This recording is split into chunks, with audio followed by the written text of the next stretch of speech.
I suppose every story worth telling begins long before the moment everything breaks. Mine certainly does. People see an old woman sitting in a quiet room, her hands folded in her lap. And they think the story starts there, in the stillness. But my life was loud once. Loud with laughter, loud with work, loud with the kind of hope only the young and foolish truly believe they can bottle and keep forever. My name is Evelyn Hart. And I am 78 years old. I say that plainly. Like the age itself doesn't tremble with all the years I carried, years that shaped me, bent me, sharpened me, years that left soft bruises on the heart no one sees unless they listen. I've learned that age doesn't make you gentler, not really, it just makes your truth quieter. You start saying things without the sugarcoating, not because you've grown bitter, but because you finally trust people to hear you as you are.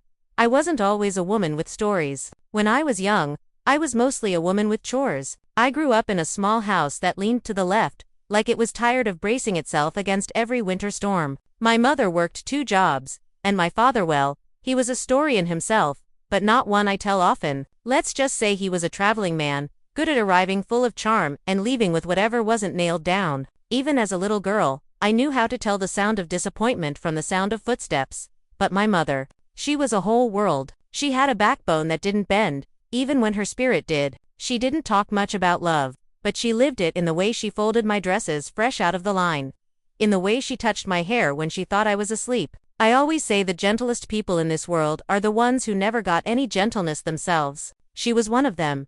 I learned early on that a woman carries her home inside her, whether that home is peaceful or cracking in half. And so I built mine carefully, stone by stone, breath by breath. The first stone was survival, the second was dignity, and the third, well, that was my boy.au, my son, my sweet, foolish, complicated son. Even now, just saying the word son brings a tug deep in my chest, like the pull of an old stitch unraveling. His name is Michael, named him after my grandfather, who had hands like worn leather and a heart that beat steady as a clock. I wanted my boy to have that steadiness. Instead, he learned how to drift. But I'm getting ahead of myself. When I was 23, I married a man named James Hart.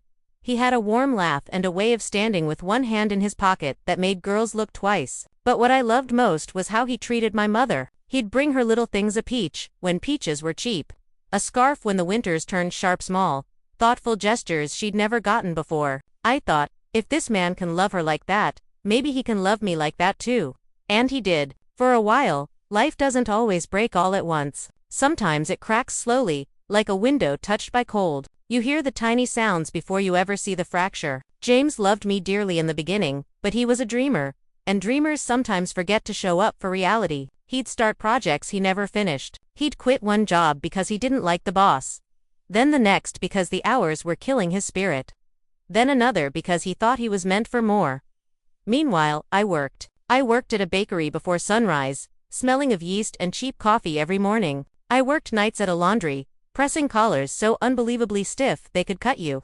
I worked because someone had to, and I never complained. I thought that's what marriage was, a balancing act, a give and take. But sometimes it feels like one person is giving while the other is busy taking. Taking. Their pockets full, but their gratitude empty.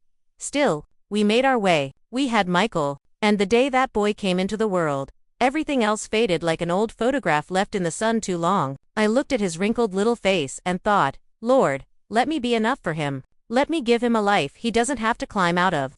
And for many years, I did. Michael was a bright child. Bright in the way that makes you think the world might someday bend to him, just a little. He had a quick tongue and a quicker smile, a charm he learned from his father but sharpened all on his own. Teachers adored him. Neighbors called him Evelyn's little gentleman. I would watch him walk up the school steps with his backpack sliding off one shoulder and feel my heart swell, too big for my ribs, too alive to ignore. But I also saw pieces of James in him, pieces that worried me even when he was small. He loved praise but hated responsibility. Loved being needed but hated being held accountable. And he had a way of assuming that if he wanted something, someone, usually me, would find a way to give it. James passed unexpectedly when Michael was 15. Heart attack. Quick and cruel. And in that moment, my son became the center of my universe. I threw every ounce of love, energy, and sacrifice into that boy. Maybe too much. Maybe far too much. People warn you not to raise your children with guilt or fear, but no one warns you about raising them with too much love. The kind that covers all their mistakes, all their shortcomings. Until they start believing the world should do the same. When Michael went to college, he called me 3 times a week at first, told me about his classes, his professors, the girl he liked. His voice always carried that beautiful boyish lilt I adored. But as time passed, the calls became shorter, then less frequent, then mostly about needing money. Double quotes mom. Could you spot me until Friday? Mom. Tuition is hitting harder than expected. Mom. Nobody else understands how stressful this is. And every time I sent something even when I didn't have ITI, told myself, he'll remember this. He'll be grateful someday. He'll do better. That was the story mothers tell themselves to survive heartbreak. You don't stop loving a child because they disappoint you. You just love them in a different shape. After college, he moved in with a woman named Brooke. She was sharp-tongued and quick-witted. The kind of woman who could slice someone's ego with one sentence and still look polished doing it. They married within a year. I wasn't thrilled, but I tried. Tried to like her. Tried to be the mother-in-law television shows promised soft-spoken, helpful, quietly wise. Instead, Brooke made it clear I was walking on her stage. Her home, her rules, her family. I should have seen what was coming. Looking back now, the signs were clear as day. The little snide comments. The way Michael avoided eye contact when money came up. The subtle shifts in how they treated me, affection with strings attached. They'd call me Mama Heart in public. But at home, I was Evelyn again. As if kindness was a performance they clocked out of once the audience was gone. Then, when I turned 70, they suggested I downsize, because big houses are too lonely. I brushed it off at first. Older people get advice like that all the time. But they kept pushing. They kept telling me I'd be happier, closer to them. They kept dropping hints about expenses, repairs, mortgages, property taxes, until one afternoon, as soft rain tapped at my kitchen windows, Michael said the words that sliced through the quiet. Mom, maybe it's time you let us manage things. Financial things, you know, before something happens. Before something happens. Not if, before. As though disaster was waiting in the doorway, tapping its foot impatiently. I laughed it off. Tried to soften the moment with a joke. Baby, I've been managing things since before you knew how to hold a spoon. But he didn't laugh. Neither did Brooke. Their faces were stone. And in that moment, without meaning to, they showed me the future they envisioned for me. A woman stripped of autonomy. A mother reduced to an inconvenience. A bank account managed by children who spoke of my money like it was already theirs. Still, I stayed quiet. Still, I loved them. Still, I told myself, they don't mean harm. They're just young. But silence doesn't protect you. It only delays the storm. And the storm was coming. I felt it in the way the house creaked at night, carrying echoes of conversations never spoken aloud. I felt it in the way my son started speaking to me like a burden he hadn't realized he'd been carrying for decades. I felt it in the way Brooke's eyes swept over my belongings, calculating, assessing, assigning value. I felt it in my bones, the old bones that used to carry so much warmth but now trembled with the sense that betrayal was stitching itself quietly into the fabric of my life. People think betrayal roars, but sometimes it whispers first, and I heard that whisper every time my phone buzzed with another request. Another expectation, another careless assumption that I would give and give and give until there was nothing left of me but an empty chair and a quiet room. I told myself I had time. Time to brace myself. Time to prepare. Time to gather the pieces of my dignity. Before they tried to take those too. But no one is ever ready. Not really. And when the moment finally came, the moment my son, my only son, revealed what he thought my future should look like, it shattered something inside me so cleanly, so completely, that the echoes of that break still ring inside my chest even now. But that moment, that part of the story, I remember the exact day the ground shifted beneath me. It was a Thursday, one of those days that feels neither here nor there, too warm for a sweater, too cool for bare arms. I'd baked cinnamon bread that morning, a recipe my mama taught me when I was barely tall enough to reach the counter. The house smelled sweet and familiar, like the past still lived somewhere in the air if you just breathed deep enough.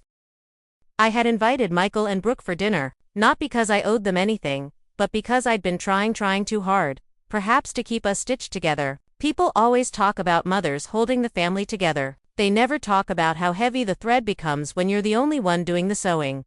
They arrived half an hour late, rushing in like the world had personally offended them. Brooke's heels clicked across my floor like accusations. Michael kissed my cheek lightly, distracted, smelling faintly of cologne and stress, and Something else I couldn't name. Distance, maybe. We ate quietly. Too quietly. They complimented the food, but their voices were thin, polite, like guests trying to hurry through a meal they hadn't truly wanted. I asked about their work, their plans, their dreams. They answered in short sentences. Brooke kept glancing at her phone. My boy kept glancing at Brooke. And somewhere between the mashed potatoes and the green beans, I realized I was sitting at a table with two people who weren't eating. They were waiting for the moment they could tell me whatever thing was burning a hole through their silence. Finally, after dinner, after I poured coffee and Brooke pushed her cup away like caffeine was beneath her, Michael cleared his throat. "Mom," he said, and that one word felt heavier than the whole house. "We need to talk. Now, let me tell you something about age. When you're young, those 4 words 'we need to talk' sound like trouble coming down the hallway with its shoes on. But when you're old, those words feel like a storm without rain yet. Your bones feel it before your mind does." I set my cup down. "What is it, baby?" He exchanged a look with Brooke. A look so practiced, it might as well have been choreographed. "Mom," he repeated, "we've been thinking a lot about your situation." My situation. I almost laughed. I didn't, but Lord help me, I wanted to. "What situation is that?" I asked gently. Brooke spoke then, folding her manicured hands like she was about to deliver a sermon on grace none of us asked for. "We just worry about you. Evelyn, the house is too big for one person. It's old. It needs repairs. You don't drive as confidently as you used to. And well, we think it's time you move somewhere safer." "Somewhere safer," I echoed, which meant somewhere smaller, somewhere cheaper, somewhere where I wouldn't be the center of my own life anymore. Michael leaned forward. "You should come live with us." That sentence floated in the air like a feather dipped in oil, light and heavy all at once. I didn't answer right away. I just watched the steam curl out of my coffee, thinking about how steam disappears, how quick it goes, how quiet. "Live with you," I said softly. "For everyone's benefit," Brooke added quickly. "We could help with your medications, your appointments, your meals, and when the time comes, you'll already be with family." When the time comes, they meant when dying slowly becomes a daily chore. I studied them, and for the first time, I realized they weren't talking to me, they were talking around me, about me as though I were a project, a to-do list, an item on their future calendar. "We've already talked to a realtor," Brooke added, checking her phone again. "Your home has great resale value. We could pay off our mortgage, invest the rest for your care, and my care." I whispered. Michael sighed like I was the unreasonable one. "Mom, you're saying you shouldn't be living alone." Ah, there it was. H wielded like a weapon. I took a breath, slow, measured, the kind of breath you take before stepping onto a thin layer of ice. "I appreciate the concern," I said softly, "but moving in with you isn't something I've planned for. I like my home. I like my routines. I like it's not about what you like." Brooke cut in, her voice too sweet, like sugar covering something sour. "It's about what's practical." Michael nodded. "She's right, Mom. And besides," he hesitated. Dangerous, that hesitation. It meant the real truth was coming. "Besides what?" I asked, keeping my voice steady. "Besides," he said slowly, we need the help." There it was, the truth unclothed. "Help with what?" I asked. Brooke exhaled sharply, annoyed I wasn't keeping up. The baby. My eyebrows lifted. She placed a hand on her stomach, still flat beneath her blouse. "Not pregnant. Not yet, but planning for the planning. We're trying," she said proudly. "And once it happens, we'll need someone who can be full-time support. Someone we trust. Someone who's not working. Someone who can commit, like a job, like a contract." Michael reached out and held my hand. "Mom, it just makes sense. You could move into the downstairs room. We'd handle the bills. You'd help with the baby. We'd all be together. Isn't that what family is for?" His eyes were warm, but behind them I saw something, cold expectation without gratitude. Entitlement, dressed up as concern. I swallowed, my throat suddenly dry. "And what about my life?" I whispered. Brooke blinked as though confused. "Your life. Evelyn, sweetie, this is your life." Ah, there it was, the quiet erasure. I felt a strange stillness inside, like the moment before an earthquake, when the birds go silent. I had known for months that something was shifting. I had felt the distance, felt the assumptions tightening around me like a rope, but hearing it out loud, that's different. That's standing in the storm instead of just smelling the rain. "I haven't agreed to anything," I said gently. Michael stiffened. "Mom, don't make this difficult." "Difficult?" As if autonomy was stubbornness. I just want time to think. I said. There's nothing to think about, Brooke murmured, tapping her nails against the table. We already met with the realtor. He said the sooner we list your house, the better. Spring market is strong this year. The sooner we list your house, my home, the one I paid for, the one I maintained, the one where every corner held a memory of laughter and grief and survival. I felt something deep inside me, and old and quiet, begin to tighten. Coil, rise. Not anger. Not yet. More like recognition. Recognition of a truth I'd been avoiding. My son saw my age, not my worth. He saw my money, not my memories. He saw my capability as something fading instead of something that had carried him his whole life. Dinner ended with forced smiles and brittle hugs. When they left, I stayed sitting at that table long after the door closed. The plates were still warm, the bread was still giving off tiny curls of steam, and the house, my house, suddenly felt smaller. I leaned back in my chair and whispered, Lord, is this what it comes to? Is this how the story ends? But the thing about storms, sometimes, they don't destroy you. Sometimes they show you exactly where to rebuild. Days passed, then weeks, and slowly, without meaning to, I began watching my son the way mothers do when something doesn't sit right. Quietly, from a distance, taking note of the little things. The way he spoke of my money, the way Brooke spoke of my future, the way neither spoke of my happiness. I realized something important. A person's true intentions show up in the smallest words: your house, your assets, your care, your age, never your dreams, never your peace, never your choice. And then something happened that sealed everything.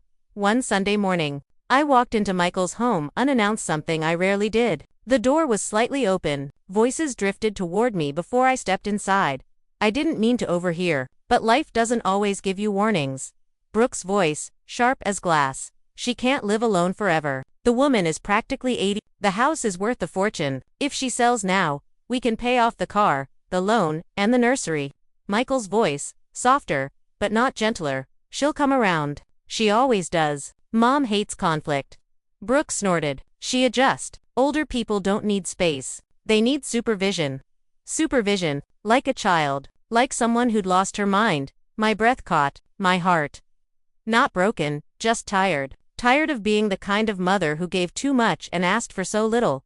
And then my son, my boy, my baby I had raised with all the love I had, said the words that carved a new emptiness inside me. Once she moves in, we'll remodel the downstairs. That'll give us more room for storage. Most of her furniture can go. She won't need it. Storage, my life, my belongings, my memories. Things to be boxed, labeled, forgotten.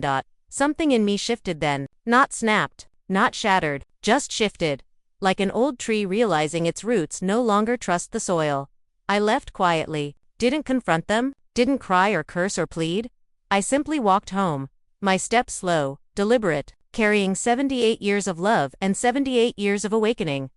When I reached my kitchen, I sat down at the same table where everything began, folded my hands, and whispered the truth aloud. They don't see me anymore. They see what I can give, and when I stop giving, they will stop seeing.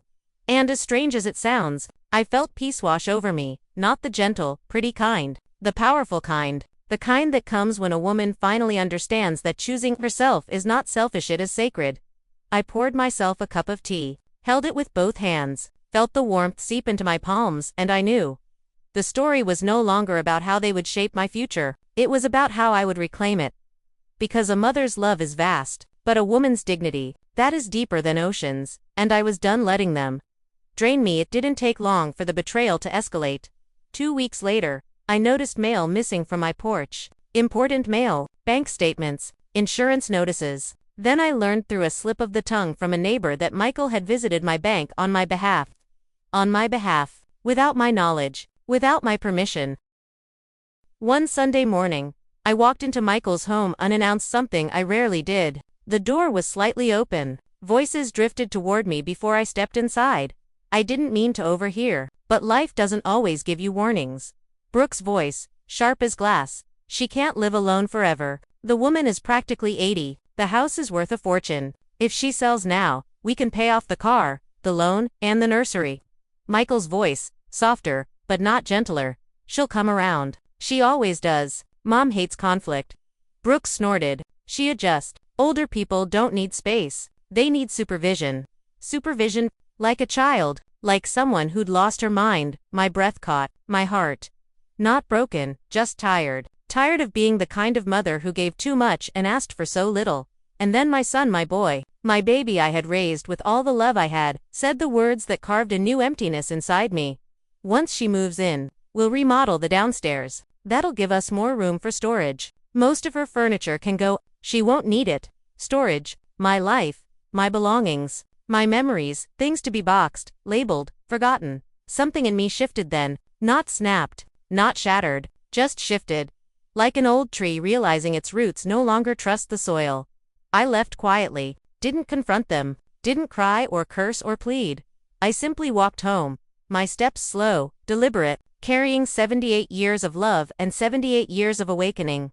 When I reached my kitchen, I sat down at the same table where everything began, folded my hands, and whispered the truth aloud. They don't see me anymore, they see what I can give, and when I stop giving, they will stop seeing. And as strange as it sounds, I felt peace wash over me, not the gentle, pretty kind, the powerful kind, the kind that comes when a woman finally understands that choosing herself is not selfish, it is sacred. I poured myself a cup of tea, held it with both hands, felt the warmth seep into my palms, and I knew.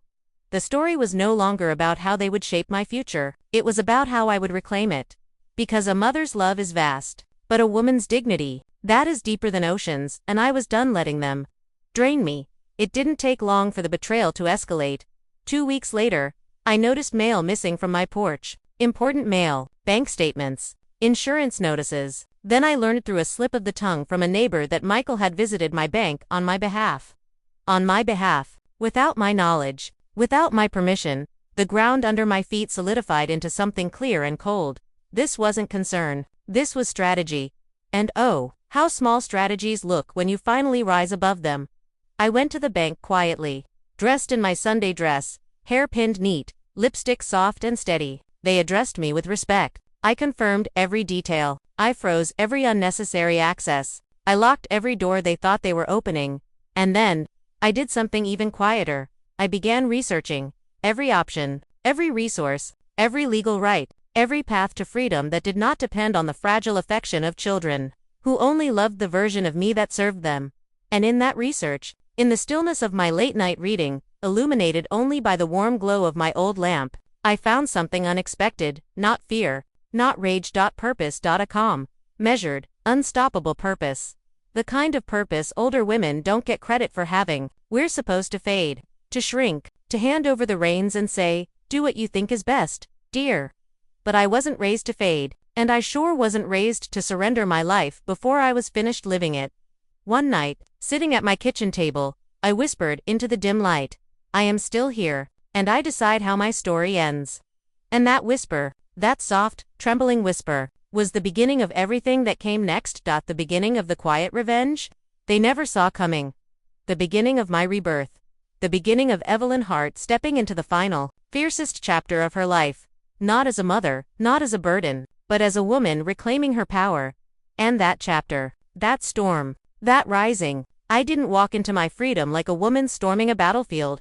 No, I slipped into it quietly, like dawn easing across a dark horizon, warming everything it touched. After I learned what Michael and Brooke were planning, my house, my savings, my future, I felt something inside me settle, not crack, settle. Like a stone, finding its rightful place at the bottom of a river. I realized then that a woman my age holds two kinds of power. The power nobody expects, and the power nobody sees coming. I spent nights sitting at my kitchen table. That old oak one where I raised Michael, paid bills, cried after my husband died, folded tiny socks, and wrote grocery lists. The house hummed with memories. It hummed with me, and I whispered to it, they won't take you. They won't take me.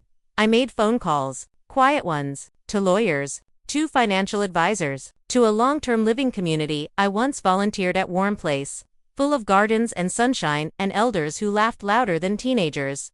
I didn't tell Michael, didn't tell Brooke, didn't tell a soul. Because when people show you they're willing to use you, you don't hand them the flashlight to the rest of your life. Then came the day they tried to surprise me. They arrived with smiles too wide, holding iced coffees and fake affection. They walked through my house like realtors, touching walls, murmuring about updates and sellable features. Then they sat me down. "Mom," Michael said gently, "we've scheduled your house appraisal for Friday." Not asked. Scheduled. "We need to move fast," Brooke chirped. "Your age isn't a joke, Evelyn. This is the responsible thing to do."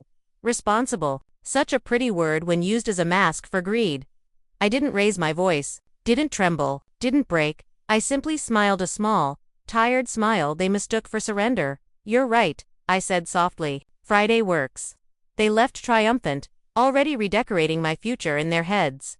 But that same evening, while the sun dipped low and painted my kitchen gold, I opened a drawer, pulled out a neat stack of papers, and whispered the truth.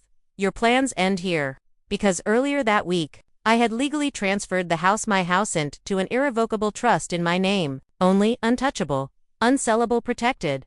I also signed myself into the long-term living community on my terms, not because I needed supervision, but because I wanted peace, companionship, gardens, and mornings where no one tried to schedule my worth. I would decide when I moved, and I would keep my home until the day my heart decided otherwise. When Friday came, Michael walked in with a man in a suit, the appraiser. He looked so pleased, so sure of himself. Brooke was already taking photos of my living room before the flip. I let them talk, let them spread their little scripts full of assumptions. Then, right when the appraiser reached for his clipboard, I placed a single thick envelope on the table. "What's this?" Michael asked. "My decision," I said. He opened it. "Read the trust papers." Paled Mom. "What is this?" You moved the house. Without telling us." "Yes," I said gently. "It's mine. And it will stay mine." Brooke sputtered. "You can't do that. We made plans." "I know," I said, my voice soft but still. "Plans for my life. Without me." Michael's face twisted, anger, confusion, disbelief. "Why would you do this?" And oh, my heart, my poor boy, still thinking he was owed something simply because I loved him. I reached out, touched his cheek the way I did when he was 4 and scared of thunderstorms. "I did it," I whispered, "because you forgot I'm still here. I'm still living, and I get to choose how the rest of my life goes." He rose abruptly, pacing, furious. "So what, you're abandoning us?" "No, sweetheart. I'm stepping back so I don't abandon myself." Brooke muttered something about selfishness. I didn't respond. Women like her don't understand that growing old doesn't turn you into furniture. I handed Michael one more paper. "My move-in date," I said. "Move-in?" He blinked. "Where?" "A community, a beautiful one, where no one wants my house, my savings, or my time. Just my company." He stared at me like he didn't recognize me. Maybe he didn't. Maybe for the first time he was seeing the woman behind the mother, the one with a spine made of iron and soft lace. "When were you going to tell us?" he whispered. "When you were ready to hear me," I said. Silence settled thick. Heavy, honest. They left without finishing their iced coffees. The day I moved, the house felt lighter, like it was exhaling after months of holding its breath.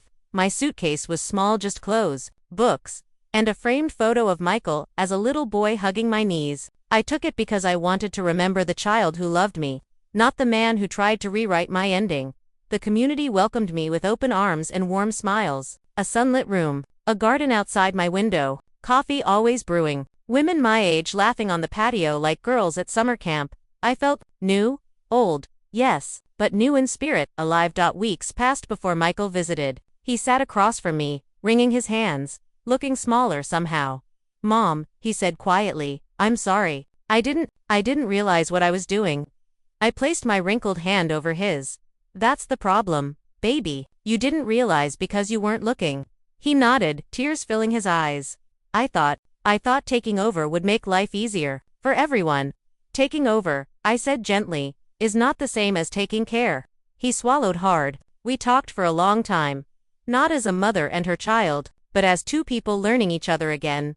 When he left that afternoon, I sat outside in the garden, listening to the wind through the leaves. Soft, forgiving, ancient, and I thought, maybe this is what growing old really is. Not shrinking, not fading, not surrendering. But finally choosing yourself with both hands.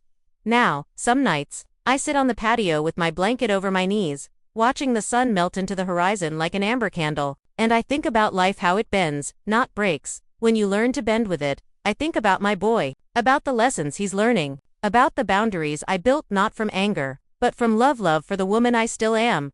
I think about the young folks online who hear my story, who say, "Go on, Grandma, tell it." And I smile. Because telling it means living it. And living it means something simple and sacred. My life is still mine, in the end. Here's the truth I whispered to myself the night. Everything changed. A truth I want you to carry in your pocket like a lucky coin, when people try to write your ending. Pick up the pen, write something truer, something freer, something that sounds like you. Because your story isn't over until you say it is. And honey, I'm still writing.